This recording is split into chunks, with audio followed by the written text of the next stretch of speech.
Mga sangkay, marami po ngayon ang naaalarma sa panibagong karamdaman ngayon na kumakalat at nanganganib mga sangkay ang ating mundo na mayroong pandemya na naman po na puputok mga sangkay at manggagaling po ito sa India. At ngayon nga po ang Pilipinas ay nakabantay na no at ang iba pang mga bansa ay nakasarado mga sangkay at tinitingnan po nila kung papaano kakalat ito kasi nagmula po ito sa India. Tingnan po natin ang update tungkol dyan.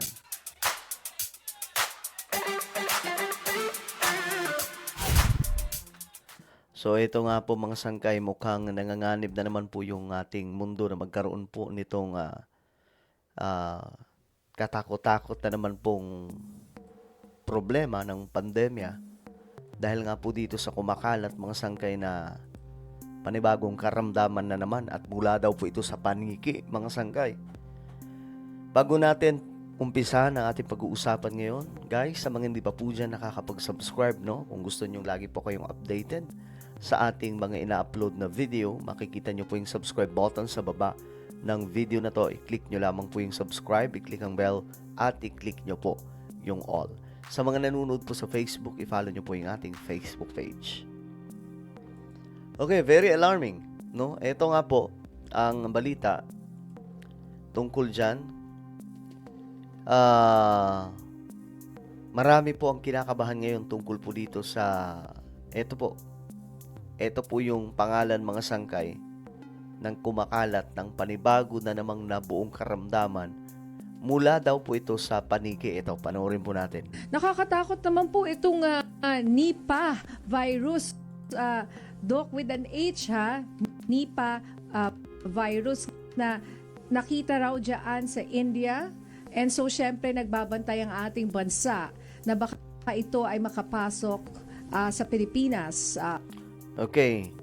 So, marami ang kinakabahan ngayon, mga sangkay, no? Including our country. Talagang, marami na po din talaga ang matadala. Isipin nyo nung 2020, diba? Grabe yung tama sa atin, mga sangkay, nitong pandemic. At ito na naman, posibleng masundan. Nakakatakot naman po itong Nipah virus, Doc, with an H ha, Nipah virus na nakita raw dyan sa India. And so, syempre, nagbabantay ang ating bansa na baka ito ay makapasok sa Pilipinas. Ano po ba ang sitwasyon natin ngayon, Dr. Rod Jean? Well, So, tingnan po natin.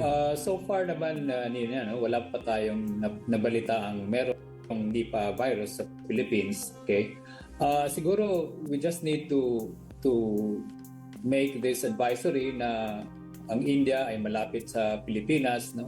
And at the same Dito lang po yan sa Asia, mga sangkay. Malapit lang po talaga. time, yung mga neighboring countries din ng India are also into alert to screen yung mga turista o yung mga travelers galing doon sa area, no, kung saan nagaganap ngayon ang outbreak ng Nipah virus, no. So I think it's important for us to do that also, especially doon sa mga tourists or mga nanggaling doon sa mga area. Nipah virus is a virus that is usually zoonotic, no. So ibig sabihin, merong hayop na pinanggalingan at na-contaminate yung hayop na yon, and then ang tao ay na-expose doon sa hayop na yan, and that's where the start of the infection. So, yan po ang pinanggalingan niya mga sangkay.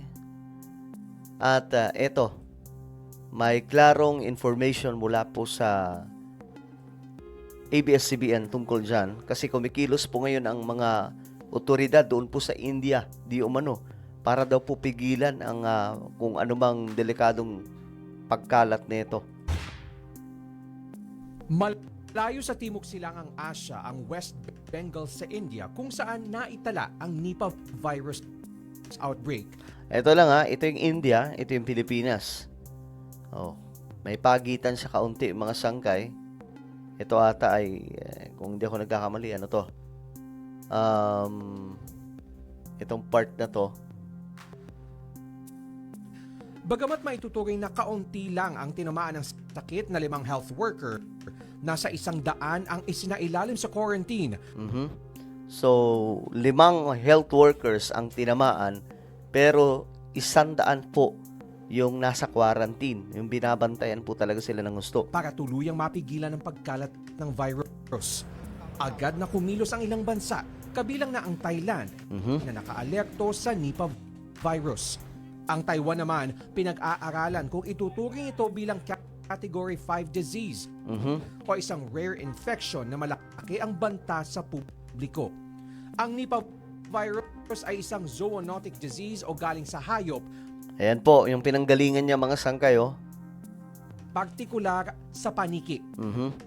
Ayon sa World Health Organization, pwede rin itong maapektuhan ng ibang hayop gaya ng baboy, kabayo, kambing, maging ang aso at pusa. So, hindi lang pala sa tao ito. Pwede rin tumama ito sa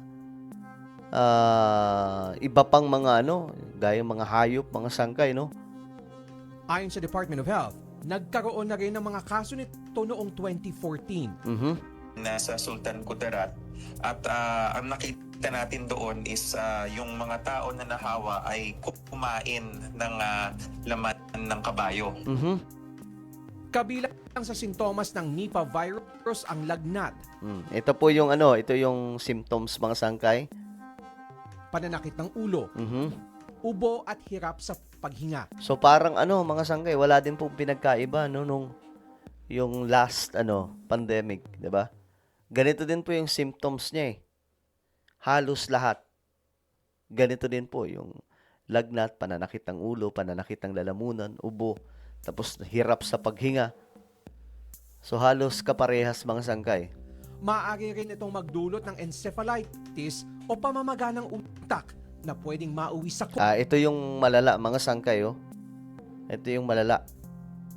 coma at kalaunay kamatayan.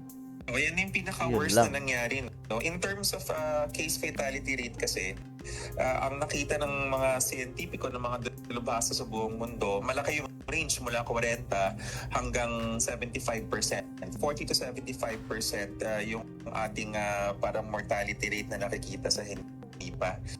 Walang bakuna laban sa Nipah virus, kaya ang tanging panlaban kontra sa sakit ay ang pagpapataas ng kaalaman tungkol dito at bawasan ng tsansa o risk na makalapit ang mga infected na paniki sa mga food source, mapahalaman man o hayop. Okay, so umiwas eh. Ewan ko ba mga sangkay, ba't kaya nakakapagpasa itong mga ito, no? Ng mga ganitong klaseng karamdaman? Well, halos di ba itong mga malalaking sumabog na mga outbreak sa ating mundo, galing din po talaga sa mga hayop. So, talagang very alarming kung ito po ay kakalat from India at pupunta pa po sa ibang mga bansa. Magiging pag India, pag dumami po yung outbreak sa India, magiging epidemya po yun. Pero kapag sumabog na po yan sa iba't ibang mga bansa, magiging pandemic na po ito. So, yun po yung delikado na part, mga sangkay. Base sa DOH guidelines noon pang 2023, may nakalatag ng mekanismo para sa prevention, detection, reporting, isolation at quarantine ng mga posibleng kaso ng Nipah virus sa bansa. Yun siya, oh. Galing sa mga to. Diba, sa mga kuweba may mga ganito din, yung mga paniki. Umiwas-iwas tayo niyan. Baka mamaya kung ano po yung mangyayari sa atin, mga sangkay, sa pambihira. Rafael Bossano, ABS-CBN. So, ayan po mga sangkay yung situation ngayon. Marami po ang naaalarma yung iba't ibang mga bansa ngayon dahil po dito. Kasi nga po, marami na ang lima eh. Yung last pandemic, ilan lamang pong tinamaan nun, mga sangkay, di ba, doon sa Wuhan. Hanggang sa dumami. Tapos tayo pa noon, mga sangkay, kumpiyansa lang, akala natin, hindi po tatama sa atin. Bukas na bukas po yung airport. And ngayon, mga sangkay, mayroon pong dumating sa bansa natin. Parang 1 o 2 po ata yun, mga sangkay. Nagsimula po doon. Then after that, ayun na, umabot na sa 20 yung tinamaan, 50, 100, 200, hanggang sa dumami ng dumami. Kaya mga sangkay, doble ingat po tayo, no?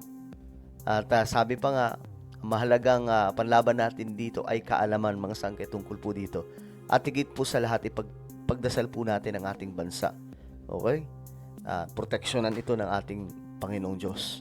Alright, so ano po ang inyong opinion? Comment down below. Mayroon po tayong YouTube channel. Ito ay Sangkay Revelation. Hanapin nyo po ito ngayon sa YouTube. Kapag nakita nyo na, click nyo po yung subscribe, i-click ang bell, at i-click nyo po yung all. Ako na po ay magpapaalam. Mag-iingat pong lahat. God bless everyone.